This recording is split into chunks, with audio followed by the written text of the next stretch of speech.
on est face à une civilisation occidentale dévitalisée. Et donc, elle est comment? En train de vivre un éveil de conscience. Pourquoi? Parce que, ayant moins de vitalité, elle est plus sensible aux aléas de la vie, et donc elle sent ce qui lui fait mal frapper plus fort. Donc en fait, c'est aussi un super avantage et une super opportunité que la population soit dévitalisée. Puisque ça permet de prendre conscience, là où d'habitude on ne prend pas conscience parce qu'on encaisse et qu'on se dit c'est ok. Bienvenue pour cette nouvelle rencontre avec mon invité installé sur les canapés en quête du remède universel. Il a trouvé son âme au bout du chemin, chemin qui est encore long, hein, je vous rassure tout de suite, et il va très bien. Il s'appelle Renaud Richet, il est sur les canapés. Bonjour Renaud. Salut Marc. Merci infiniment d'être là. Je suis très content parce que dans cette émission, dans les rencontres, on aime particulièrement recevoir des gens qui ont des parcours de vie. Je pense que votre parcours de vie est assez unique. Enfin, je ne sais pas s'il est unique, cela dit, mais il est assez singulier quand même, il est assez spécifique. En tout cas, j'en ai pas croisé d'autres. Et je vais même à la limite dire qu'on ne le souhaite quasiment à personne. En fait, je dirais qu'au début, je le souhaite à personne. Et puis une fois que je me rends compte une fois que je découvre le bénéfice de l'événement vécu difficile, en fait, je me dis, est-ce que je suis quelqu'un pour le souhaiter ou pas le souhaiter à la personne? Puisque ces bénéfices-là, j'aimerais pas qu'on me les enlève. Par exemple, perdre quelqu'un, c'est difficile, mais quand je me rends compte de ce que ça a transformé dans ma vie, est-ce que vraiment j'ai envie de revenir en arrière? Alors au début, c'est sûr, hein, on est dans le dur, on n'est pas dans la résilience, mais petit à petit, quand finalement on trouve le point d'équilibre entre ce qu'on a gagné versus ce qu'on a perdu, on n'a plus envie de faire marche arrière. Donc c'est ça qui est particulier. Et c'est le temps qui permet d'avoir cette analyse-là et ce recul-là. Ouais. Alors aujourd'hui, Renaud, qui vous présente sa rencontre, c'est un expert en vitalité intégrative appliquée. Ce qui n'existe pas. Non. C'est un truc qui vous est spécifique. Ouais. Parce que la vitalité, c'est la base de tout. C'est la clé. Vous parlez de clé d'ailleurs. En fait, ça a été ma quête. Ce qui m'a animé à l'intérieur de moi, c'est un petit peu cette question qu'on me pose tout le temps. Renaud, t'as pas un truc pour ceci ou cela? Et en fait, à chaque fois, on me demande ça. Et moi, je me dis, mais ce que les gens cherchent, c'est pas un remède. C'est un truc qu'ils ont déjà en eux qui s'appelle la vitalité. La vitalité, c'est l'énergie qui nous reste quand toutes nos fonctions essentielles du corps ont déjà été faites. Donc on a un volume d'énergie au quotidien, on le sait tous, ça tourne. Mais on croit qu'il faut prendre de la vitamine C, qu'il faut prendre des plantes, qu'il faut ceci ou cela pour amener de l'énergie. L'énergie, elle est déjà là. Ce qu'on prend, en fait, ça nous permet juste de l'utiliser de façon optimale. Ou pas. Et la plupart du temps, les gens, en fait, voudraient quelque chose de l'extérieur pour stimuler leur vitalité, alors qu'en fait, finalement, c'est déjà là. Donc moi, ma quête, ça a été, est-ce qu'il n'existerait pas un remède universel? Et finalement, ce remède, il est en nous, simplement, on passe notre temps à le gaspiller. C'est ça, ou ne pas en être conscient. Absolument. Ouais. C'est la première étape du gaspillage, c'est ne pas en être conscient. Ne pas en être conscient. Licence en gestion des entreprises et administration, master en école de commerce, les fameux audits financiers et l'expertise comptable. Passionnant. Moi, ça me passionnait. En fait, c'est très simple. J'adore réfléchir sur des casse-têtes et trouver des solutions, trouver la faille, trouver l'endroit où il y a un paradoxe dans le système. C'est un truc qui me passionne. Donc, pour moi, apprendre à gérer une entreprise ou gérer des administrations, c'est ce genre de formation qu'il faut faire. Ensuite, en école de commerce, on apprend à être un petit peu un espèce de couteau suisse des différentes entreprises, mais c'est plutôt prévu pour les grosses boîtes. Et puis, assez rapidement, je me suis tourné vers l'entrepreneuriat parce que moi, ce que j'aime, c'est mettre en place une action et voir les causalités qui se manifestent. Et c'est ce qui me passionne. Mais dans l'audit financier, finalement, on vérifie ce qu'on fait des comptables et quelles conséquences ça a. Enfin, on se retrouve tout le temps. J'ai vécu un voyage extraordinaire. C'est vraiment un voyage à travers soi. Je suis repartie dans des moments de vie qui étaient très intenses. Imaginez-vous plonger dans les profondeurs de votre âme et découvrir des secrets enfouis depuis des siècles. Excitant, n'est-ce pas? Je suis Frédéric Barbet, expert en hypnothérapie et les explorations des vies antérieures. Et je vous invite à vivre une expérience absolument unique et transformatrice, les mémoires du temps. Avant de mourir, j'ai pu modifier et régler le problème, quelque chose de ma vie antérieure qui me gêne dans ma vie actuelle. Je suis retournée dans un temps que j'ai déjà exploré, mais pas sous cet angle-là, au Moyen-Âge. Mais cette fois-ci, c'était très positif. C'était très fort, j'ai vécu beaucoup de choses et je pense que j'ai appris des choses qui vont pouvoir m'aider aussi pour avancer, pour comprendre pourquoi je suis là. Lors de nos soirées exceptionnelles avec ABC Talk, je vous propose de lever le voile sur ces mystères. Ensemble, nous allons entreprendre un voyage fascinant à travers le temps et l'espace. Grâce à des techniques avancées d'hypnose, du son et de l'image, vous avez là l'opportunité de revivre des moments clés de vos vies antérieures en direct avec moi et en sécurité. C'est une véritable aventure intérieure qui vous attend et je mettrai toute mon expertise à votre service pour vous guider dans cette exploration captivante. Ne manquez pas cette occasion unique de transformer votre vie en comprenant votre passé. Préparez-vous à une soirée remplie de révélations, d'émotions et de découvertes sur vous-même. Mais en fait, et c'est ça où c'est intéressant, et c'est ce qui ponctue en fait toute l'histoire de votre vie, c'est de dire, je mets des actions en place et je vois la conséquence de ces actions-là. C'est une obsession, ouais. C'est une obsession chez vous. Ouais. Sauf que ça vous a coûté cher. Oui. Au risque de tout perdre. Ah, plein de fois, mais même encore maintenant. Mais même encore maintenant. C'est-à-dire que, pour moi, c'est l'obsession de la compréhension des causalités. C'est-à-dire qu'on est dans un monde de causalité. Si je lâche quelque chose, ça tombe, ça casse. C'est pas parce que le verre est mal fait qu'il est cassé. C'est parce que je l'ai lâché qu'il est cassé. La vraie question, c'est que quand on regarde en arrière pourquoi on obtient ce qu'on obtient maintenant, très souvent, on va faire la victime en expliquant que c'est l'extérieur, etc. Moi, ce qui m'intéresse, c'est comment dans ce que je fais ou comment dans qui je suis, je génère des causalités ou même à terme des rétrocausalités. Ce qui est assez incroyable, c'est que on pourrait se dire qu'à un moment donné, si on parle de manière un peu familière, vous n'en avez pas marre de passer votre temps à construire des choses, à mettre en place des actions, voir le résultat et la conséquence de ces actions, et quand vous prenez un mur, bah c'est pas grave, vous remettez d'autres actions, puis vous continuez, et à chaque fois, voilà, on se lasse pas de ce mode de vie à un moment donné. J'ai vécu une expérience il y a quelques années avec un thérapeute qui m'avait été recommandé. On m'avait dit, tu vas voir, il va t'allonger, il va faire des trucs sur toi en posant des bouts de papier où il a écrit des choses, et il va ouvrir des portes, et il va découvrir des trucs sur toi, et tu vas voir, ça va être assez puissant.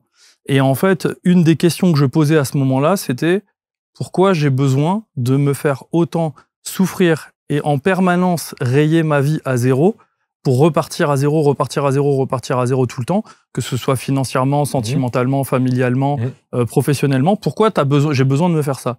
Et la réponse, en fait, il m'a dit, fais venir des guides, des trucs comme ça. Donc moi, c'est toujours à peu près la même personne qui vient. Et la réponse, c'était parce que c'est ça que t'enseignes.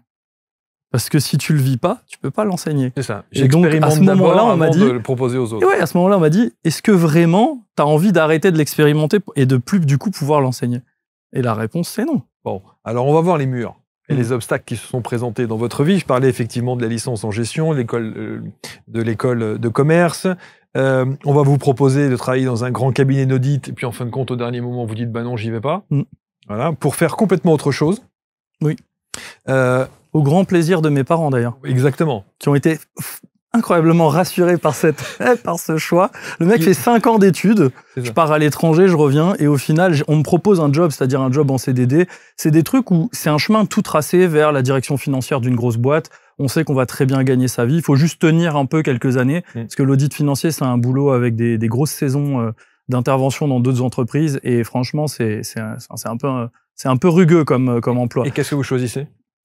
En fait, à ce moment-là, moi, je me dis, ce qui me plaît, c'est l'entrepreneuriat du quotidien. Donc, j'ai eu la chance, à l'issue de mon stage de fin d'année, on me propose un emploi. Simplement, c'est l'été, et j'ai la possibilité de tester il me restait un petit semestre d'études à faire.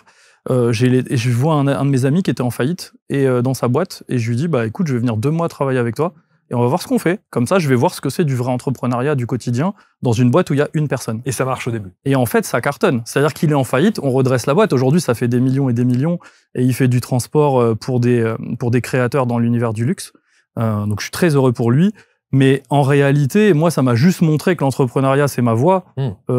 En vrai, ce sujet-là, c'était pas le mien. Donc, je l'ai assez rapidement quitté. Encore une fois, au grand plaisir de mes parents, parce que eux, c'est des parents. Ils ont envie, ils nous disent qu'ils veulent notre bonheur, mais en fait, ils ont envie de notre sécurité. Ils ont envie de dormir sur leurs 2 oreilles. Mon fils a une bonne situation, mon fils ça va aller pour lui. Et moi, je leur dis, mes études, on va mettre ça de côté, je vais faire de l'entrepreneuriat dans une boîte en faillite. Bon, ça les a moyen branchés, pour être totalement exact. Et puis, Ce qu'on peut comprendre. Si mes enfants me disaient ça, je suis pas certain d'être super rassuré. Même si j'ai foi en la vie, quand même, bon, c'est space. Et puis ensuite, je me suis dit que j'allais me mettre à mon compte. Parce qu'il y avait un truc qui bouillonnait en moi sur le sujet de la santé naturelle. Donc, ça veut dire qu'effectivement, vous prenez déjà un premier mur. Oui. Hein, voilà. Et vous allez vous orienter ensuite dans la création d'un site internet de e-commerce. Oui. Voilà. Et ça marche bien. Ah oui, ça cartonne. Dans un je me retrouve à être tout seul avec une assistante à mi-temps et on avoisine le 1 million d'euros de chiffre d'affaires. Enfin, c'est la folie. Tout va bien. Vraiment, c'est la folie. Et on se dit, continuons sur cette lancée et on va en faire un second. Ouais, alors ce qui est très exactement, c'est... alors déjà, il y a eu plusieurs... Même là, il y a des aléas. C'est-à-dire que la vie challenge... Il y a eu les passages des gros algorithmes Google que tout le monde a connu à l'époque dans le e-commerce. Ouais. On est passé d'un truc où on avait des cases où il fallait rentrer des mots-clés avec des virgules et globalement on sortait en résultat de recherche. C'est-à-dire que je faisais n'importe quoi sur ma page, je mettais n'importe quel mot-clé, je sortais. Bon. Après, ils ont passé des algorithmes basés sur on va dire la crédibilité du texte et du contenu de la page. Donc ça a été une grande révolution. Ils ont annulé plein de trucs qui étaient faits avant, voire même ils les ont pénalisés. Donc nous, du jour au lendemain, on s'est retrouvés avec 0. Donc déjà là, il a fallu prendre des virages. Malgré tout, on s'est relancé, on a distribué des produits, on a fait plein de choses pour relancer l'activité et ça m'a beaucoup plu. Puis à un moment, on se dit, en fait, ça cartonne, on va migrer notre site internet, on va passer dans une très très grosse agence, un peu le chemin tout tracé, quoi. C'est ce que tout le monde me disait de faire et j'aurais dû faire ce que je pensais faire et pas ce qu'on me disait de faire. Et ça veut dire quoi? Ça veut dire qu'à l'époque, vous n'écoutez pas votre intuition? À l'époque, je suis pas du tout dans mon intuition. Moi, je sors de l'audit financier, c'est-à-dire la rationalité à l'état pur. Je suis pas un intuitif, moi, à la base. J'étais plutôt très, très rationnel, très cérébral, très mental. Donc, quand tu sens à l'intérieur de toi, c'est pas la bonne décision. Et qu'à la place, t'as tous les indicateurs qui te disent, si, c'est comme ça qu'on fait. Regarde, les autres ont fait ça. Ouais. Bon, on a envie de suivre le chemin qui semble tout tracé. Bon. Ça ne me réussit pas, en général. Faillite? Ouais.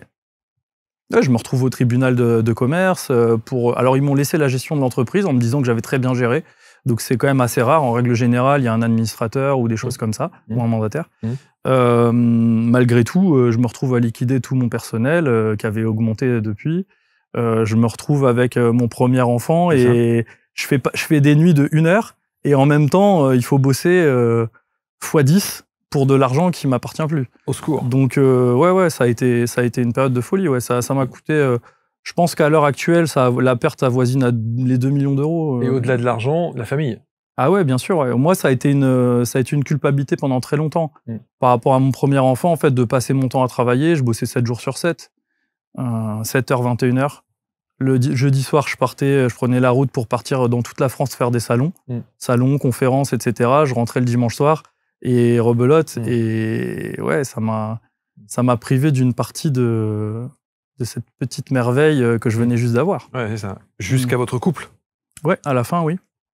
Ouais, à la fin, ça m'a coûté. Et alors là aussi, il y a l'aspect professionnel, mais il y a l'aspect privé. Il y a effectivement la naissance de ce bébé, il y a votre séparation. Ouais, peu de temps après. 2 ans après, 1 an, 2 ans après. Ouais. Et vous essayez, encore une fois, pardon de faire cette image-là, mais comme la création d'une nouvelle entreprise, vous essayez de revivre une autre histoire d'amour qui foire.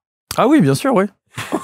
De toute façon, je pense que parfois, quand on n'est plus sur sa voie et qu'on n'écoute pas ce qui se passe à l'intérieur de nous, la vie, elle frappe de plus en plus fort. Au début, c'est une petite pichenette pour dire attention, c'est pas par là. Et puis, c'est comme s'il y avait un chemin tout tracé. Et moi, je m'imagine toujours dans un petit jeu comme Mario Kart ou quelque chose comme ça. Et je sors de la route. Quand je sors de la route, il y a des pièges à loups et des pièges à loups de plus en plus violents. C'est ça. Plus je m'en écarte. Et le fait est que, à l'instant T, ça a commencé à me coûter de plus en plus cher de m'écarter de ma voie. Très cher, oui, clairement. Ouais. Alors, il faut rebondir. Et moi, c'est ça que je trouve absolument fascinant, parce que quand on parle du déclencheur et de ce qui vous permet à un moment donné de sortir la tête de l'eau et de prendre conscience et de cheminer, parce que on sent que votre corps vous lâche, le stress. Vous parlez du stress, de l'angoisse des huissiers, du manque de sommeil, avec le bébé, etc., de la culpabilité, la culpabilité, avec des maux de tête, des névralgies aiguës. Ouais. Donc, c'est le corps qui, à un moment donné, somatise et dit stop, quoi. En fait, pour ma part, j'estime que je suis né avec une très forte vitalité. C'est-à-dire que pendant des années, j'ai pu faire du 7 jours sur 7, dormir peu, faire des horaires de la route jusqu'à 2h du matin, enchaîner à 7h du matin sur autre chose. Bref, j'ai pu l'encaisser. Et souvent, mes amis me disaient, je sais pas comment tu fais. Et bon, Certains diront un peu trop de café, un peu de machin, mais pas tant que ça. J'avais juste une très grosse vitalité. Maintenant, c'est un peu différent, c'est-à-dire que c'est comme si le quota, il avait été dépassé. Et qu'à un moment, le corps, quand on veut pas l'entendre dans notre conscient, il y a notre inconscient qui dit ça va se passer ailleurs. Et c'est vrai que je me suis retrouvé plusieurs fois cloué au lit pendant plusieurs semaines. Donc au moins 3 fois ce qu'on qualifie aujourd'hui d'un burn-out. Et burn-out, dépression, tout ce qu'on veut, en fait, juste tout simplement être complètement lessivé. Mais c'est obligatoire. Quand on continue à forcer, alors que la direction, c'est le sens inverse, à un moment ou à un autre, moi, je suis content d'avoir été mis au tapis. Je pouvais pas continuer comme ça, c'est pas possible, en fait, c'est n'importe quoi. Dans la préparation de l'émission, vous parlez il y a 2 personnes qui ont été inspirantes, ce sont 2 Québécois, je ne sais pas si tout le monde les connaît, mais on a déjà reçu ici, notamment François Lemay, Martin Latulippe aussi, qui sont 2 Québécois dans le développement personnel, qui ont des très grosses communautés, qui sont aussi très très inspirants de par leur parcours de vie. Ce sont des gens qui vous ont profondément inspiré. À quel moment ils arrivent dans votre histoire ?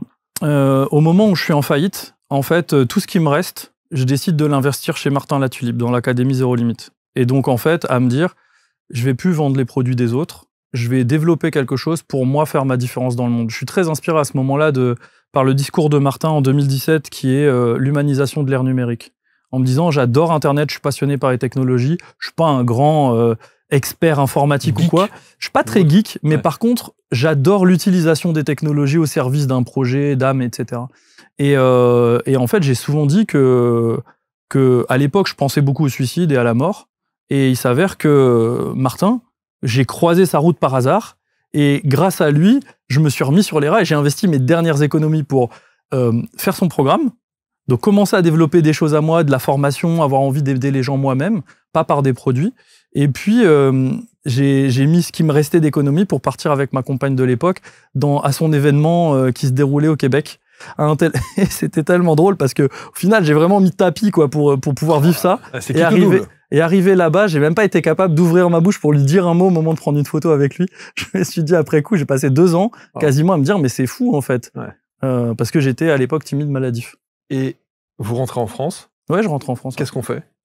Et on commence à bosser sur tout ça, mais ça prend énormément de temps quand on est dans le dur et qu'on doit en fait quelque part combler les trous et qu'on met notre énergie sur lutter contre un trou incomblable plutôt que bâtir quelque chose qui nous anime. En fait, la vie, elle souffle pas sous nos ailes. Moi, j'ai souvent tendance à dire que la vie, c'est notre associé. Si on fait pas notre part pour aller vers ce qui nous anime, elle fera pas la sienne. Et donc, moi, je passais mon temps à essayer de lutter contre un processus inéluctable qui était la fin d'un cycle d'avant, qui était cette entreprise, elle est terminée, en fait. Cette activité-là, c'est fini, ce n'est plus possible. C'est faillite, et puis à la limite, il aurait fallu fermer. Mais je tente de le tenir, le laisser en vie, etc. Et pendant que je mets de l'énergie pour lutter contre quelque chose qui doit mourir, je suis pas en train de souffler sur les braises de quelque chose qui doit s'enflammer. C'est là où c'est très intéressant de connaître votre point de vue là-dessus. Quelle différence vous faites entre l'entêtement et la persévérance ? C'est-à-dire qu'on entend souvent, et notamment dans le développement personnel, des gens qui disent « il faut rien lâcher ». Sauf qu'à quel moment on doit considérer que ça n'est pas raisonnable d'être dans ce « je ne lâche rien » qui se transforme en de l'entêtement stérile et débile. Absolument. Pour moi, la persévérance, c'est croire à ce qu'on veut, croire à ce qui nous anime, suivre cette voie intérieure qui est là, et qui nous guide et qui nous tracte. Donc finalement, on persévère vers quelque chose qui nous anime nous. L'entêtement, c'est quand on persévère pour des raisons qui sont plus à nous. Très souvent, quand on en arrive à ce niveau-là, c'est parce qu'on n'a pas envie de décevoir ses parents, c'est parce qu'on n'a pas envie d'avoir telle étiquette aux yeux de la société, fichier Banque de France, des trucs comme ça. À aucun moment, c'est parce que j'essaye de poursuivre un truc qui m'anime quand je suis dans l'entêtement. Et là, en fait, c'est l'indicateur qui est pas bon. Je suis plus en train de déployer mon soi. Je suis en train d'être en fait dans ce qu'on appelle aujourd'hui le développement personnel. Je suis en train de développer mon personnage, le personnage qu'il faut que j'incarne aux yeux des autres. Mais je suis plus dans la persévérance. En fait, c'est presque la persévérance, c'est quelque chose de naturel quand on est aligné sur ce qui nous anime. Souvent, les gens me disent j'ai du mal à faire ce qui m'anime. J'ai pas un boulot qui me plaît, j'ai pas un couple qui me plaît, etc. Et je leur dis combien d'heures et de jours par an tu passes à semer pour ça? Un peu. Bah, je peux pas, tu sais, j'ai un boulot qui me plaît pas, je passe beaucoup de temps dans mon couple, mais ça se passe pas bien et tout. Bah, en fait, tu récoltes exactement ce que tu sèmes, ce sur quoi tu mets ton énergie. Ton énergie, ton attention, ton intention, tes actions, ton temps. Et c'est ça que tu récoltes au quotidien. Donc moi, mon taf à moi, c'est d'être capable de dire « je ne veux plus ça », je vais pas m'entêter là-dessus, je vais au contraire semer exactement ce que je souhaite récolter, avec conscience qu'il y a un décalage temporel. Et qu'en règle générale, quand on change de ligne de futur de façon assez drastique, c'est-à-dire qu'on va par là, ça marche pas. On sent que c'est par là, on essaie d'y aller, mais elle est pas très dense, cette ligne, elle est toute nouvelle. Elle commence à nous tracter, mais elle nous fait des petits coucous gentils de loin. Et le problème, c'est que l'ancienne n'a pas envie de mourir. Donc en général, les gens me disent « ouais, mais à chaque fois que j'essaie de faire une action vers un truc nouveau qui me tient à cœur, j'arrête pas de prendre des douilles, ça va pas, c'est dur, etc. » Oui, en fait, t'es juste en train de vivre ton ancienne ligne de futur qui veut pas mourir, comme tout système. Donc elle te rappelle par les leviers qu'elle utilisait avant pour te maintenir dedans. Donc moi, si elle me rappelle par la faillite financière, par exemple, c'est le levier par lequel elle me tenait déjà. Donc libre à moi de faire la paix avec ça à l'intérieur de moi, d'arrêter d'être réactif, d'arrêter d'avoir ça dans ma signature énergétique. Et à partir de là, je peux espérer densifier. Mais c'est vrai que c'est pas simple. C'est sûr. Donc quand vous revenez du Canada, il y a évidemment cette prise de conscience-là, sauf qu'il faut structurer quelque chose pour d'abord exister, ensuite vivre et accompagner. Ouais. Parce que vous n'êtes pas thérapeute, vous n'êtes pas coach. Non, pas à ce moment-là, non. Et aujourd'hui d'ailleurs? Bah aujourd'hui, je me suis formé à des tonnes de trucs. Oui, mais ce que je veux dire, là où on met expert en vitalité intégrative appliquée, personne ne va chercher expert en vitalité intégrative appliquée. Jusqu'à maintenant. Jusqu'à maintenant, exactement. Mais quand on vous demande qu'est-ce que vous faites dans la vie... Ouais. En fait, moi, je réponds souvent que je suis passionné par la vie et par les mécanismes qui permettent la pleine expression de la vie. Donc la vie, c'est un truc qui est naturel en nous. La vie, c'est la vitalité, c'est l'énergie qui nous anime. Et si elle est là, en fait, on a un amortisseur aux aléas de la vie, on a de la créativité, on a ce qu'on appelle de la libido. Souvent, on pense à la sexualité, mais c'est aussi l'énergie de vie, c'est l'énergie de création. Et donc, plus j'ai de vitalité, plus j'ai ça. En fait, ce que les gens cherchent, c'est ça. On aimerait tous plus de ça. Quand j'ai de l'amortisseur émotionnel face aux aléas de la vie, c'est-à-dire de la vitalité et de l'adaptabilité, mes relations, elles sont beaucoup plus fluides. Je me sens pas... Si quelqu'un dit quelque chose sur moi, j'ai pas besoin de me sentir mis en porte-à-faux, critiqué. Pourquoi? Parce que j'ai pas d'amortisseur. Pour ma part, j'ai été pendant longtemps qualifié d'hypersensible. Pourquoi? Parce que pour un oui, pour un non, j'étais très sensible à la condition des animaux, des autres humains. Je pleurais énormément, j'avais peur de plein de choses. Enfin, j'étais vraiment très, très sensible émotionnellement. J'étais sensible au champ électromagnétique, j'étais sensible à beaucoup de choses. Je dis pas que c'est une tare. Je dis juste que, en fait, c'est proportionnel à notre niveau de vitalité. À chaque fois qu'on a plus de vitalité, on développe notre amortisseur aux aléas de la vie et notre capacité d'adaptation. On est un être d'adaptation en permanence. Si j'arrive à m'adapter, finalement, ce que je vis de plus dur, j'arrive à percevoir les avantages et les gains, même dans ce qui me semble inconfortable et une perte terrible, par exemple. Comment on entretient et on travaille cette vitalité? Il y a différents piliers. En fait, moi, ce qui m'a obsédé pendant des années, c'est ce que j'appelle les chaînes de causalité. En fait, la vitalité, c'est notre énergie vitale est là tous les jours. Et en fait, selon ce qu'on en fait, il en reste plus ou moins. C'est-à-dire ce qu'on en fait, en fonction de notre mode de vie, notre corps et notre esprit vont en consommer une certaine quantité. Par exemple, notre digestion en consomme, notre immunité, si j'ai la grippe, elle en consomme, etc. Et ce qui m'intéresse, moi, c'est ce qui reste une fois que tout ça c'est fait.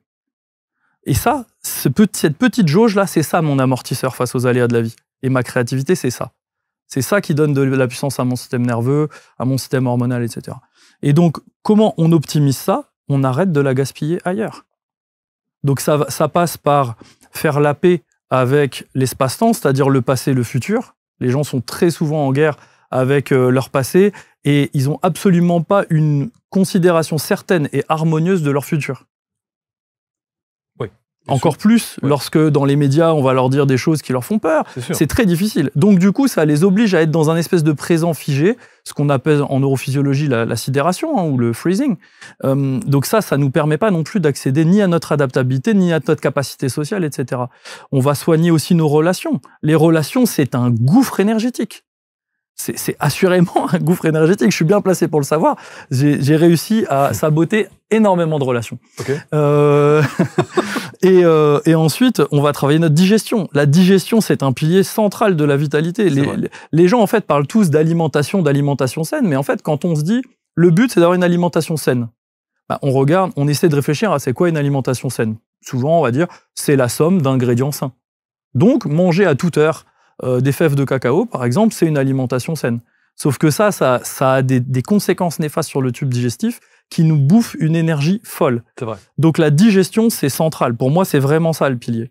Et ensuite, on a d'autres piliers comme la circulation, qu'elle soit énergétique, qu'elle soit basée sur les cycles, sur l'immunité, la circulation sanguine, la circulation lymphatique. Bref, il y a tout un tas de circulation et d'oxygénation à prendre en compte. Donc vous êtes formé autour de tout ça? Ouais, moi, ma quête à moi, ça a été de dire comment je peux aller débloquer l'endroit où j'arrive pas à débloquer pour moi-même et pour les autres. Donc j'ai rencontré des mentors qui m'ont enseigné des choses en rapport avec la physiologie appliquée à l'hygiène de vie, par exemple. Ensuite, préparation mentale, coaching, techniques de résolution émotionnelle, sur la gestion des traumas, tout ce qui va toucher à l'exercice physique, au sport santé. Et qu'est-ce que vous avez développé, qu'est-ce que vous avez débloqué chez vous en premier? Alors, je pense que ce qui m'a le plus aidé, c'est d'aller débloquer des traumas. En fait, c'est paradoxal, mais on a plein de nœuds coincés en nous. Et le souci de ça, c'est qu'effectivement, c'est comme, moi j'imagine toujours que c'est des rails avec des trains qui circulent dessus. Et le jour où on a un événement traumatique vraiment important, souvent c'est un événement brusque et qu'on ne peut pas anticiper. Et souvent on se retrouve face à ça relativement seul. Et là, en fait, ça va avoir tendance à cristalliser à un endroit dans notre corps. Donc j'imagine toujours ça avec mes étudiants, que c'est sur une des rails, quelque part, et on est traversé, on se sent vraiment tranché en deux par une hache quand on vit ce genre de grosses émotions, et en fait, ça fige quelque part. Le problème de ça, c'est qu'on a besoin de ces lignes énergétiques-là. Ces lignes émotionnelles, on en a besoin. Donc, toute notre vie, on revit des trucs pour envoyer des trains à toute allure, pour faire bouger celui qui est coincé, jusqu'à ce que ça se débloque. Donc, notre taf à nous, c'est donner de l'énergie à notre corps et à notre psyché pour qu'elle soit capable de libérer l'endroit où c'est coincé. Donc il nous faut de la vitalité pour libérer des traumas. Mais en même temps, il faut aussi accepter de mettre de la conscience sur ce qui me fait mal au quotidien, là où j'ai des surréactions, c'est-à-dire c'est la quête de soi. Et à quel moment on va rechercher la cause du trauma? On va chercher la cause du trauma quand on s'aperçoit que on est régi par des choses qui sont pas le présent. En fait, très souvent, les gens sont là à avoir des réactions, ils voient bien que ça va pas, mais soit c'est la faute des autres et de l'extérieur, soit, en fait, une sorte de sentiment d'être complètement démuni face à ça. Alors qu'en réalité, c'est des choses qu'on a vécues.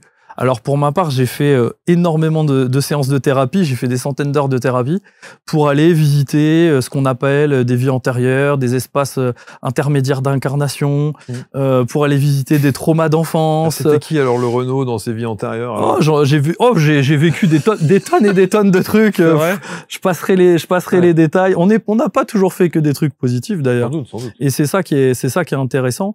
Après, on peut le voir de plein de manières. Mais en tout cas, pardon, mais vos schémas répétitifs. Parce que pour le coup, il y a des schémas répétitifs dans votre vie. Ah oui, se faire vivre la faillite, se faire vivre des deuils sentimentaux, et si possible tout ça en même temps. En règle générale, c'est un peu répétitif. Ouais. Donc ça veut dire que vous êtes allé explorer un petit peu Ouais, bien sûr. Et donc il y avait une résonance à ce que vous vivez aujourd'hui? Il y a eu énormément de résonance. Et le truc, en fait, c'est juste d'accepter de faire la paix avec la part de soi qui est blessée, et puis comprendre en fait que quand je mets du focus sur ce qui me plaît pas, je vais trouver des raisons pourquoi ça me plaît pas et pourquoi je suis réactif à ça. Donc c'est important d'aller un petit peu décalaminer tout ça pour permettre un peu de fluidité. Mais c'est un travail sans fin. C'est un travail sans fin. Dire qu'un jour ou l'autre, on va être plus blanc que blanc et qu'il y aura plus de trauma, que tout va être... C'est la quête de l'addiction au développement personnel. Pour moi, c'est une ineptie. J'y suis tombé pour être sûr d'aller voir aussi cette polarité. C'est ce que j'allais dire, parce que c'est souvent le discours. Oui. Mais pour moi, en fait, il y a des limites à avoir et simplement observer, j'en suis où, qu'est-ce qui me bloque, ok, qu'est-ce qui peut m'aider à aller mieux. Pour moi, la vitalité, ça peut toujours aider quelqu'un à se sentir mieux, quelle que soit la situation. Et s'il y a des traumas à gérer ou d'autres choses à gérer, ça se passe toujours mieux avec plus de vitalité. Donc, c'est plutôt cool parce que quand on libère des traumas, il arrive de passer quelques semaines où ça chamboule fort derrière, voire même ça engendre une dépense énergétique folle. Donc, parce que quand on vient nettoyer ou sortir quelque chose qui est coincé en nous, notre corps, lui, il a un travail d'élimination à faire. D'ailleurs, très souvent, les thérapeutes nous disent « buvez beaucoup d'eau comme après une séance d'ostéo, ou des choses comme ça. Mais oui, parce qu'il y a beaucoup de choses à éliminer. Donc, ça demande beaucoup d'énergie.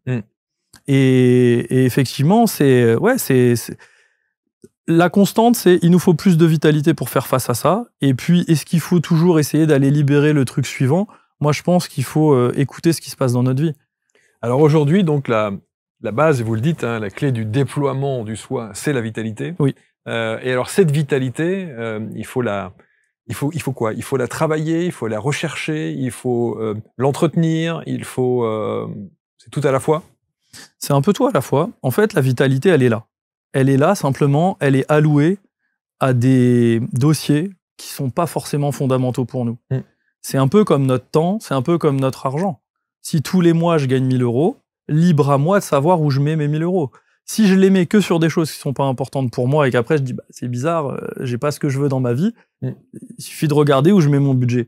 Sur la vitalité, c'est la même chose. Sauf que les gens, on en parlait tout à l'heure, mettent pas forcément de conscience là-dessus, ils sont pas au courant en fait. Et la vitalité, ça se travaille avec des milliers de choses qui sont très simples. C'est-à-dire qu'en fait, quelque part, c'est une multitude de caractéristiques basiques qu'il va falloir mettre en place dans sa vie pour récupérer par-ci par-là de la vitalité. Exemple tout bête, les gens cherchent toujours à mieux dormir.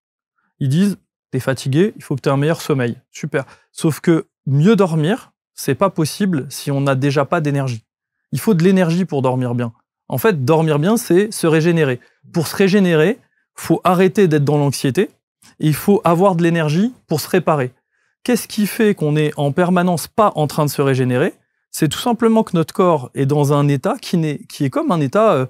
c'est comme s'il y avait des incendies partout et qu'on renvoyait ça à la commande centrale qui est dans notre tête en disant plan Vigipirate en fait. Quand il y a incendie ou plan Vigipirate, on n'envoie pas des peintres pour refaire la peinture, les finitions.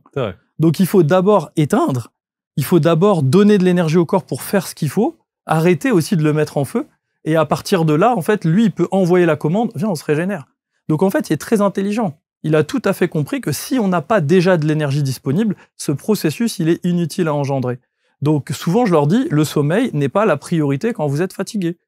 D'abord, on arrête de gaspiller de l'énergie. Ensuite, on favorise encore plus un bon sommeil. Mais en règle générale, sans rien faire pour le sommeil, si j'arrête de gaspiller mon énergie disponible au quotidien dans mon corps, en fait, je dors mieux. C'est QFD. Voilà. Et alors ça paraît tellement logique. En fait, c'est ce qui me fascine. Depuis le premier jour, tout ce que j'ai appris, je me suis dit, mais c'est évident. Bien sûr. Et à chaque fois que j'ai eu des mentors, ils m'ont dit, oui, je sais que c'est évident. Mais c'est tellement évident que les gens cherchent des solutions complexes. Parce que quelque part, à l'intérieur de nous, c'est dur aussi de se dire que le problème qu'on se traîne depuis si longtemps, il est simple. En fait, c'est une multitude de causes simples. Et donc, pour résoudre une multitude de causes simples, il faut une multitude d'actions ou de solutions relativement simples. Par contre, quand on s'identifie, quand la maladie, l'état devient identitaire, le nombre de fois où j'ai demandé, je me souviens en formation, j'avais rencontré, ou en conférence, je rencontre beaucoup de gens, et ils me disent, je leur dis, qui êtes-vous, voilà, qu'est-ce que vous faites? Ils me donnent souvent leur prénom, et plein de fois, on me dit, je suis avec une pathologie. Genre, j'ai un cancer, je suis leucémique. Enfin, et plein de fois, je me suis dit, mais c'est fou d'avoir ce niveau d'identité. À quel point on est attaché à cette étiquette qui nous caractérise, qui est un peu ce qui fait qu'on a de l'attention de la part des autres. Et très souvent, quand on en a manqué. Et puis aussi, finalement, on s'identifie à ce que notre corps fait pour essayer de nous faire comprendre des trucs. Et puis ça devient notre seconde peau. Alors que lui, il le fait pour nous dire, réagis, il se passe un truc, j'attire ton attention là. Et donc ouais, ça paraît très très simple. Le problème, c'est que toutes ces choses extrêmement simples, les gens ne les font jamais. C'est aussi simple que ça. Il me faut 30 secondes pour poser les questions à certaines personnes, faire un bilan qu'on va appeler bilan de vitalité, sur des questions extrêmement simples. Mais tout de suite, on va se rendre compte qu'en fait, la personne est à côté de ses pompes par rapport à certaines choses fondamentales, et peut-être même qu'elle pose de multiples actions qui lui coûtent très cher et qui sont une des causes principales de ses problèmes. C'est très souvent le cas. Plus avec l'accès à Internet, avec tout ça, les gens ont eu accès à tellement d'informations, Et ils achètent tous les produits miracles, tous les trucs, et 9 fois sur 10, en fait, c'est ce qui leur cause encore plus de tort. Avec l'expertise que vous avez de la vitalité aujourd'hui, vous comprenez du coup pourquoi est-ce que vous étiez face à toutes ces difficultés dans votre vie, Ouais, et dans votre parcours de vie? Ouais. Bah, déjà, quand on commence à saturer son corps et à le fatiguer, on a beaucoup moins d'amortisseurs à la vie. Donc, on devient très sensible à ce qui se passe. Le problème, quand on devient très sensible à ce qui se passe, c'est que, en fait, notre système nerveux essaye de focuser sur les dangers. Lui, ce qui l'intéresse à ce moment-là, c'est pas voir le panel de solutions, la connexion au grand tout. Non, il s'en fout de tout ça. Il est juste en train de regarder, est-ce que toi, tu veux me buter? Est-ce que toi, tu veux me faire du mal? Est-ce que toi, t'es un danger pour moi? Donc, on rentre chez soi, on regarde le conjoint en disant, est-ce qu'il est pas en train de me faire un coup bizarre dans mon dos? Est-ce qu'il va pas me prendre la tête? C'est ça, en fait, qui se passe. Donc, en fait, tout ce qu'on vit est exacerbé. Avec plus de vitalité, on a tendance à vivre les choses avec plus d'amortisseurs, donc on n'est pas en train de focuser comme ça. Pourquoi est-ce que notre corps, quand il a de l'énergie, énormément d'énergie disponible, il renvoie le message à notre système nerveux qu'en fait, tout est OK, ou que la majorité des choses sont OK. Donc on peut entrer dans une connexion sociale, on peut entrer dans ce qu'on appelle de la connexion, dans la recherche de notre intuition, dans une connexion avec un autre espace-temps, avec le futur, avec tout ça. Et on peut avoir des rétrocausalités. Par contre, quand on est complètement dévitalisé, concrètement, au quotidien, c'est une lutte. Donc les gens font pas semblant. Quand les gens disent « je suis fatigué, je suis pas bien, il m'arrive que des merdes », ils font pas semblant. Ils font pas semblant, mais c'est juste leur système nerveux qui leur fait voir toutes ces merdes, alors qu'en fait, ils ont autant d'opportunités que les autres. Comme dans toute chose, on a toujours autant d'opportunités que... C'est pour ça que, en fait, quand il y a une expression qui dit souvent baisse-toi pour ramasser la solution, elle est en face de toi, quoi. C'est une vérité, pour le coup. Ouais, moi, très souvent, il y a des choses que j'avais devant moi que je voyais pas. Mais c'est normal. En fait, au moment où on passe en état de stress, ce que certains appellent le système sympathique, hop, on réduit en fait le champ visuel, on réduit tout, on veut faire du focus. On se met à penser en local, on se met à penser de façon binaire. Bien, mal, danger, pas danger, etc., etc. Donc en fait, c'est impossible à ce moment-là d'avoir une connexion au grand tout. Donc quand on nous dit tu devrais méditer, etc., je dis souvent méditer. Si tu es en état d'anxiété chronique dévitalisé, il y a moyen que tu vois des choses pas cool quand tu vas fermer les yeux. Parce que ton état nerveux, il est pas propice à ça. Il faut d'abord que tu retrouves de l'énergie pour que... En fait, c'est comme si tu demandais à un mec de nettoyer tout un building que tu viens d'effondrer. T'arrives un truc, tu le vis comme un choc émotionnel énorme, alors que c'est juste à renverser un paquet de café. Mais toi, tu le vis comme ça, parce que t'es dévitalisé, parce que t'as pas d'amortisseur aux aléas de la vie. T'as l'impression qu'on t'en veut, que Dieu est contre toi, que la vie est contre toi, que tout le monde conspire contre toi, et que limite t'es observé comme dans le Truman Show, qu'on se fout de ta gueule, là, de ce qui vient de t'arriver. En fait, c'est ça l'impression qu'on a. Sauf que, en réalité, dès que je remonte mon niveau d'énergie, je m'aperçois que j'ai largement... C'est comme si, à ce moment-là, j'avais 50 employés pour faire le boulot. Mais quand j'ai 0 employé ou 1 employé pour faire un truc qui est pas un paquet de café qui est tombé, qui est un building qu'on vient de défoncer, où il faut que je fasse table rase pour repartir à 0, avec un mec qui fait pierre par pierre, ça prend du temps. C'est ça la vitalité. La vitalité, c'est plus je donne à mon corps des ressources pour être capable en fait de faire face aux aléas de la vie, plus il les traite vite avec des machines, avec tout ce qu'il faut. C'est ça en fait. Alors, votre accompagnement, Renaud, parce que vous avez dit tout à l'heure, moi, en 30 minutes, j'arrive, ou 30 secondes, je sais plus comment vous avez dit. Ouais, assez rapidement, j'arrive à poser des questions. Donc, il y a un premier bilan, un premier échange. Oui. Un bilan de vitalité. Un bilan de vitalité. Voilà. Et en fonction de ce questionnaire-là, vous arrivez à déterminer l'approche que vous pouvez Ouais. Après, il y a différentes approches. On va regarder dans quel domaine il faut aller creuser le plus. On va regarder... ça peut être... Il y a des gens, par exemple, qui me disent « j'ai pas d'objectif, comment je peux faire ?» J'ai que des problèmes. Ou alors, j'ai un objectif, mais moi, vous savez, j'ai pas de problème à régler, etc. En fait, on peut partir du présent et de ce que la personne a comme souci. On peut partir de ce qu'elle veut dans le futur. L'idée, en fait, c'est de reconnecter ces choses-là. C'est de refaire la paix avec un futur harmonieux qu'on arrive à projeter pour que le futur puisse nous envoyer, en fait, de l'aide. Donc, c'est ça le but de l'accompagnement. Très quantique, hein. Ouais, c'est très quantique, mais de toute façon, on peut pas faire... Bien sûr, bien sûr. À partir du moment où on commence à comprendre comment ça fonctionne, c'est très rare de rester dans une vision du temps linéaire. Donc quelque part, l'objectif pour moi, c'est de dire, et si je te donnais plus de vitalité maintenant pour que tu puisses processer dans ton corps et dans ton esprit les choses que tu vis, et en même temps, je t'aide à te connecter à un futur certain qui vraiment est plus propice à être en phase avec ce que t'es au fond de toi. Donc c'est ce que j'appelle le déploiement du soi et l'optimisation de la vitalité et des rétrocausalités. Là, quand on parle de vitalité, il y a tout de suite un raccourci qui se fait sur le côté physique ou émotionnel. Ouais. C'est ça, d'abord, la vitalité? C'est ce qu'on va ressentir le plus. Quand on parle de vitalité, les gens pensent tout de suite à l'énergie physique versus la fatigue. Les gens pensent tout de suite... alors, émotion, pas trop, mais effectivement, il y a un lien direct. En fait, la vitalité, c'est quelque chose... c'est juste cette énergie en nous. C'est un petit peu ce qui fait le lien entre notre corps de matière, notre corps physique et nos corps énergétiques avec ce qu'on appellerait notre âme ou notre soi supérieur. La vitalité, c'est un petit peu...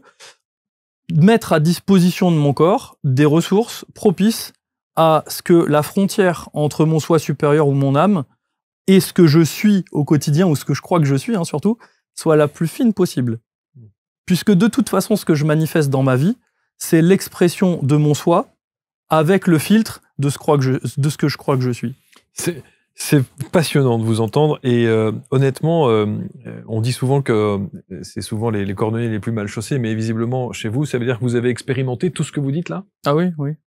Vous avez mis en application tout ce que vous dites? Ah bah, je m'y emploie au quotidien. Et heureusement, parce que des aléas, j'en vis encore beaucoup et je me prouve à moi-même que je les vis de mieux en mieux, qui me challenge de moins en moins, alors que pour certains, ils sont extrêmement élevés.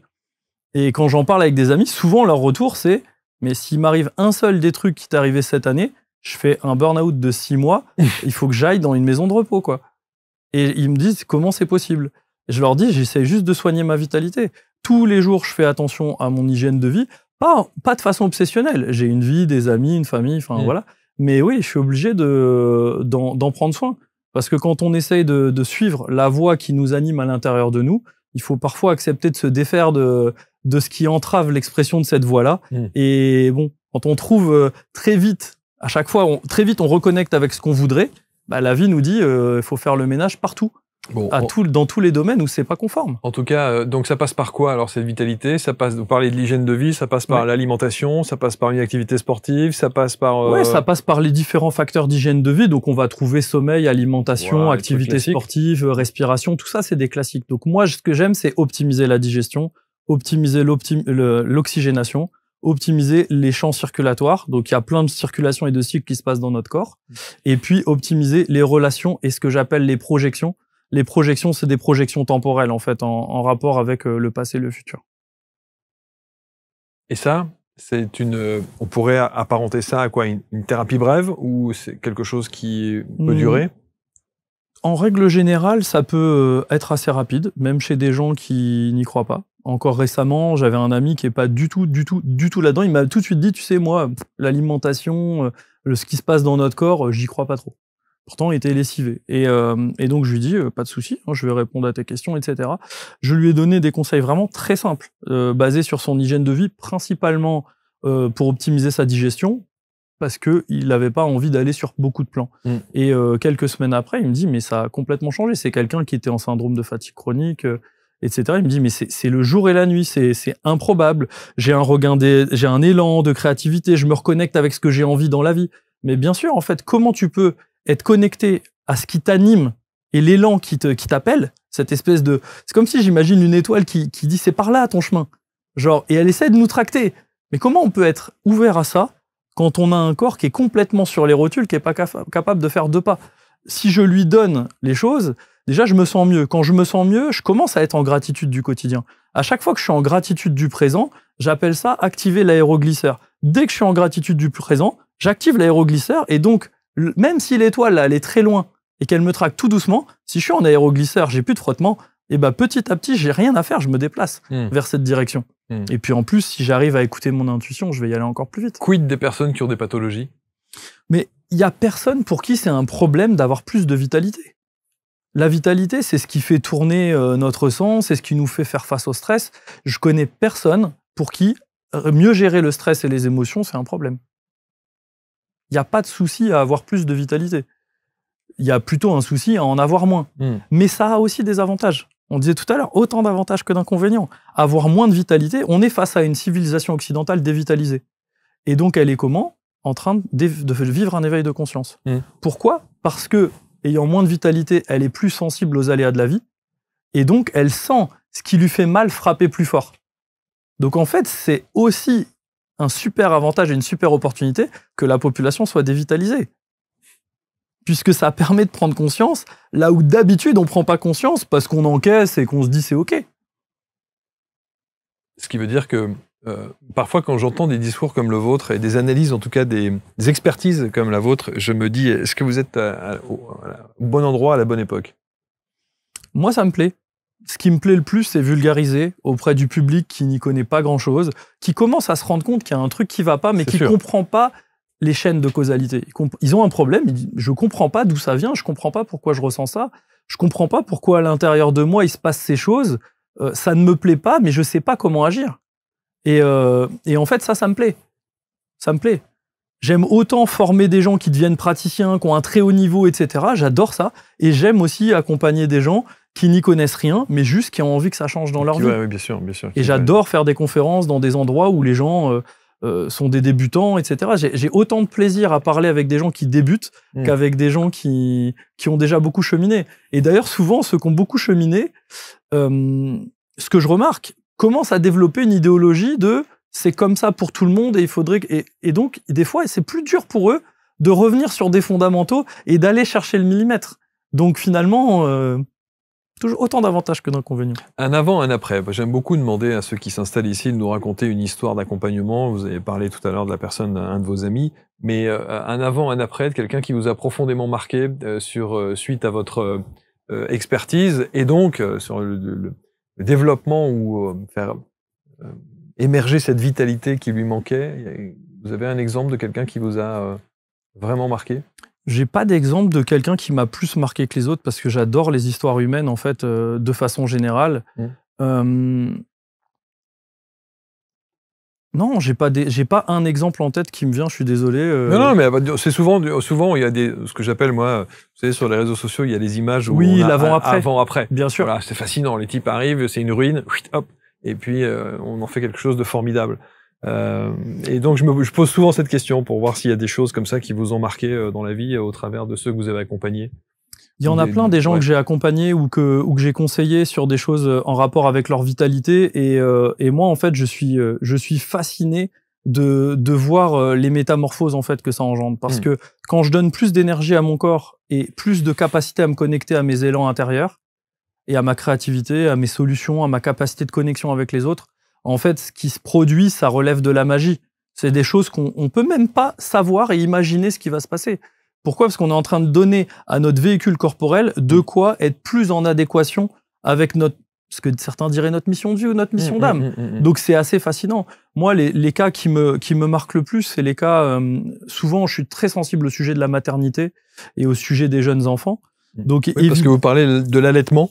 Oui, l'allaitement, ça fait partie de ces sujets qui me tiennent énormément à cœur. Ouais. Et il est clair que quand je peux aider des jeunes mères souvent qui sont en complet surmenage, qui n'ont pas été préparées, qui peinent au niveau de leur allaitement, qui ont l'impression de pas être des bonnes mères, et puis tout ça a des répercussions très fortes sur les enfants. Quand je peux les aider, moi je trouve ça fantastique. Et concrètement, le nombre de fois où je peux aider des mères par rapport à alors c'est souvent les mamans, mais il y a quelques papas comme moi très impliqués, donc de plus en plus, et heureusement d'ailleurs, ça me fait plaisir. Mais quand je vois ces mères en fait qui comprennent ce qui génère en fait des troubles chroniques chez leurs enfants, et simplement de dire on va arrêter de gaspiller leur énergie, par exemple sur la digestion, sur du stress, sur ci, sur ça, et faire en sorte que ça se passe. Mais en fait, ils disent mais c'est incroyable ce qui se passe. Mais c'est littéralement incroyable ce qui se passe. Des enfants qui ont des otites en permanence, des enfants qui ont des troubles ORL en permanence. Mais c'est affolant. Moi, dans mon entourage, je vois des gens dont les enfants sont malades tous les mois. Tous les mois. Moi, pour ma part, j'ai des enfants qui n'ont jamais été malades. Un rhume d'une demi-journée, c'est le grand max. Donc, je sais que c'est possible. Donc, c'est pas pour dire personne devrait avoir des enfants malades. C'est normal qu'ils chopent un truc de temps en temps, il n'y a pas de souci. Mais quand on comprend ce qui se passe, on donne à ces petits êtres qui sont complètement dépendants de nous, en fait, une possibilité d'être dans un autre niveau d'épanouissement. Et quand on aide une mère à avoir un enfant qui tombe pas malade tout le temps, elle arrête, pour le peu qu'elle reprenne un peu le boulot, d'être tout le temps absente, de reprendre vraiment son taf, de pouvoir avoir de la sérénité, de dormir mieux la nuit. Elle retrouve de l'énergie, elle reprend confiance en elle, elle retrouve son rôle de femme, elle se reconnecte à son énergie féminine. à sa puissance yin, en fait, et pas une espèce de faux yang immature de façade, parce qu'il faut donner pour montrer qu'on est fort. Donc ça, c'est des trucs qui me tiennent particulièrement à cœur. Ouais. Ça veut dire que il faut avoir des notions physiologiques, biologiques essentielles. Ouais, on peut comprendre des mécanismes sans maîtriser l'anatomie physiologique complètement. Maintenant, il y a un niveau jusqu'auquel on pourra aller en fonction de ce qu'on a compris vraiment. Mais parfois, pour faire ce que j'appelle les basiques de la vitalité, sincèrement, il n'y a pas besoin d'avoir appris tout l'atlas d'anatomie et de physiologie. Ça, c'est pas nécessaire. Oui. C'est surtout, parce qu'on ne va pas prendre de risques pour les gens. C'est une approche de bon sens. C'est une approche de bon sens et malheureusement, on est en train de la perdre. On est en train de la perdre au profit de solutions extrêmement compliquées, extrêmement coûteuses, alors qu'en fait, 9 fois sur 10, quand les gens me disent ouais, mais par contre, moi, j'ai pas trop envie de changer mon alimentation, tout ça, voilà, je suis pas trop motivé pour ça. Je leur dis, écoutez, on va voir ce qu'il y a à faire, et puis vous me direz à la fin comment vous avez eu l'impression que c'était accessible, envisageable ou quoi. De toute façon, je demande toujours si les gens quel est leur niveau de détermination à mettre en place les conseils, etc. Et souvent, on me dit, mais en fait, je vais pouvoir tout mettre en place, c'est pas dur. C'est très souvent ce qu'on me dit. Bah oui. Et le retour, en fait, est généralement très rapide. Puisque quand j'arrête de gaspiller ma vitalité, le jour même, j'en ai plus. Et quand j'en ai plus le jour même de disponible, bah, dans mon sommeil, dans ma capacité digestive, dans mes relations, tout de suite, j'ai plus d'amortisseurs aux aléas de la vie. Tout de suite, j'ai plus d'équilibre. Donc, en fait, le lendemain, je démarre avec un gap à franchir moins grand. Donc, si je continue mes optimisations, en fait, ça va de mieux en mieux très vite. Ça veut dire que vous optimisez quotidiennement votre vie ? J'aime pas ce terme-là parce que optimiser quotidiennement sa vie, je trouve que ça sonne très dev perso. Et j'adore le dev perso parce que l'un des grands principes, c'est lâcher prise, mais en contrôlant tous les paramètres de sa vie. Donc ça me fait toujours mourir de rire. C'est pas faux. Moi, j'aime parler du déploiement du soi. Et pour moi, déployer son soi, c'est juste au quotidien faire ce qu'il faut pour que notre corps soit capable de réduire la frontière entre notre âme, notre soi supérieur et ce qu'on est au quotidien. Donc ça, il n'y a pas d'effort à fournir, il n'y a pas d'optimisation particulière. En vrai, la vie conspire à ce que ce soit le cas en permanence. En m'envoyant les résultats de ma signature énergétique, on me renvoie ni plus ni moins que où j'en suis maintenant. Donc si ça me plaît pas, c'est qu'il y a un truc, il y a un filtre là qui me permet pas d'exprimer ma lumière. C'est incroyable parce que on a le sentiment. Tout à l'heure, vous disiez, je disais que c'est vraiment une approche du bon sens. Et c'est vrai que on a souvent tendance à se faire un monde du truc en se disant waouh, ça va être soit compliqué, soit c'est radical, soit c'est extrême, soit c'est. Or non. Non, pas du tout. Ce ne sont que. On a le sentiment. Quand on vous écoute, on a le sentiment que ce sont des petits ajustements. Absolument. En fait, c'est juste comprendre que la somme de beaucoup de petits éléments ajustés, ça fait énormément. Pourquoi ? Parce qu'à chaque fois que je récupère de l'énergie, ça se multiplie vraiment quand on étudie le système nerveux, par exemple, on se rend compte qu'il y a un truc qui s'appelle des facteurs de stress, c'est-à-dire des facteurs qu'on vit tous, des éléments qui viennent modifier un équilibre en nous et qui font appel à ce qu'on appelle l'homéostasie, c'est-à-dire notre capacité à ramener à l'équilibre. Globalement, si je mange trop de sucre, je vais avoir un pic de glycémie. Et là, mon corps va sécréter de l'insuline pour réduire ma glycémie ou va me faire uriner avec du glucose pour évacuer. Il va y avoir plein de fonctions. À chaque fois que j'ai un déséquilibre, c'est comme si je levais un levier en disant « là, il y a un déséquilibre, donc attention, je lève un levier ». Le problème de lever ces leviers-là, c'est que tous les autres leviers de tous les endroits où il peut y avoir des déséquilibres, à chaque fois que j'en lève un, ils se lèvent tous un tout petit peu. Ce qui fait qu'à un moment, quand j'en ai levé 10, il y en a où j'ai rien fait, mais qui sont déjà à moitié levés. Et donc, je me retrouve avec un niveau de stress global qui est énorme. Et le stress global, c'est une face de la pièce. L'autre face de la pièce, c'est ce qu'on appelle l'inflammation systémique. L'inflammation systémique, c'est un facteur très, très prédisposant au syndrome métabolique, donc la bedaine pour les hommes, le fait d'avoir un foie gras. Il y a énormément de la population qui a un foie gras. Et ça cause beaucoup de problèmes. C'est un facteur dans ce qu'on appelle les facteurs de comorbidité dans les maladies infectieuses, les choses comme ça. Donc, en fait, en réalité, chaque petit levier là, il n'est pas dur à baisser. Il n'est pas dur à faire en sorte de lever main. Mais pour ça, c'est un travail de fourmi.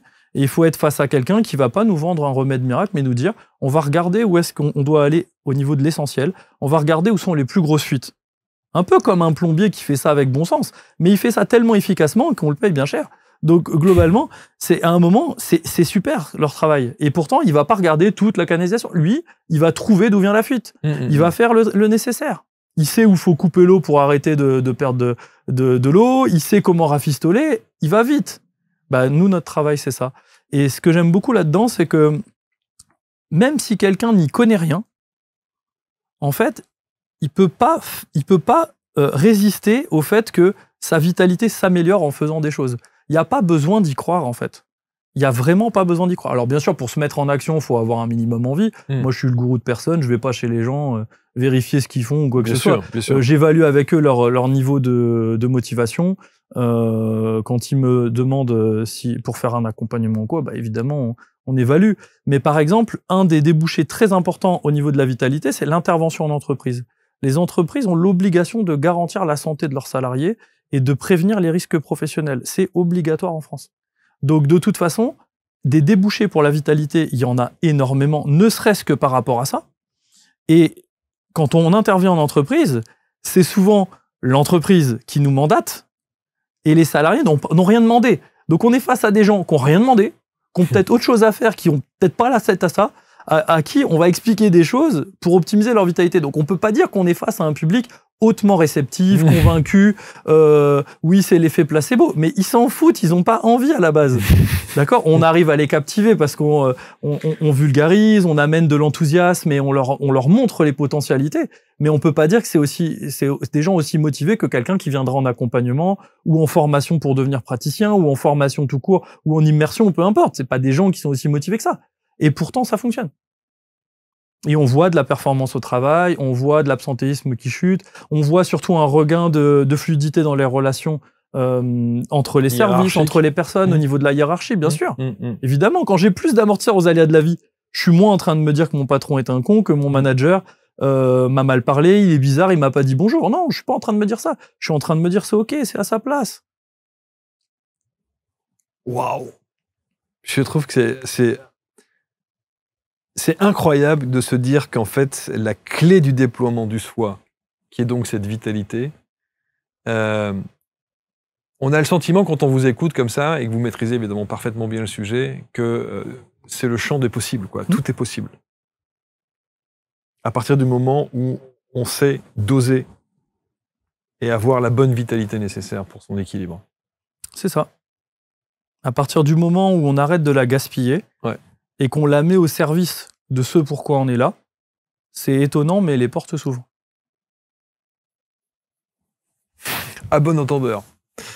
On va mettre autour de la vidéo, évidemment, tous les liens pour entrer en contact avec Renaud. On va mettre aussi les liens de ses réseaux sociaux. Et puis, alors, pour terminer, comment est-ce que vous travaillez en consultation, en one-to-one, en conférence, en atelier, en immersion? Je fais tout ça. C'est-à-dire que jusqu'à maintenant, j'ai consacré le plus gros de mon activité à former des praticiens. Donc, praticiens naturopathes, praticiens vitalité. C'est un cursus beaucoup plus court et condensé que j'enseigne en totalité. À côté de ça, je fais des accompagnements en séance individuelle ou en groupe, selon les besoins, des interventions en entreprise, des conférences dans toute la France. Là, je vais bientôt programmer une tournée de conférences à nouveau. Et puis oui, il y a des immersions spécialisées parce que des fois, c'est difficile aussi. Le seul truc qui est peut-être difficile sur la vitalité, c'est quand la personne se retrouve dans son environnement habituel. Elle est très vite challengée par son entourage, par ses habitudes. C'est un truc tout bête, celui qui veut arrêter le sucre. C'est pas toujours ma préconisation, mais si dans mes placards, j'ai masse de trucs sucrés et que je vois mes enfants, mon mari en train de manger des trucs sucrés, c'est terrible. Si je ne côtoie que des gens qui boivent et que j'essaie de boire moins d'alcool, c'est difficile. Pareil pour la cigarette, pareil pour tout ça. Donc quand j'essaie d'ajuster mon hygiène de vie, parfois, c'est important de prendre un temps pour soi. Donc c'est pour ça qu'on propose des séjours d'immersion où vraiment on va couper et où on va vraiment regarder nos motivations, on va essayer d'ancrer profond les changements qu'on a envie de faire, sans vouloir s'infliger des changements massifs qui vont nous couper socialement. C'est pas le but du tout, puisque les relations et la vie sociale sont un pilier majeur de la vitalité, donc ça serait contre-productif.